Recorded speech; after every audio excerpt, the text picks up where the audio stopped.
Big ബോസിലെ ആദ്യ നിമിഷങ്ങൾ ഭയാനകമായിരുന്നു. രേണുവിനെ ഉന്തിയും തള്ളിയും ചവിട്ടിയും മെതിച്ചും കൂട്ടം മുന്നോട്ട് നീങ്ങുന്നു. ഒന്നുകിൽ കയറുക, അല്ലെങ്കിൽ മെതിക്കപ്പെടുക.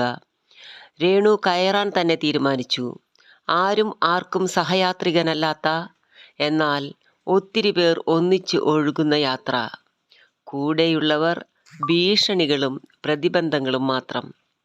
രേണു ഏകാഗ്രതയോടെ മുന്നേറാൻ തന്നെ തീരുമാനിച്ചു. ഈ പുഴുസംസ്കാരം രേണുവിന് അത്ര പിടിക്കുന്നില്ല. എങ്കിലും ഇതല്ലാതെ മാർഗമില്ല.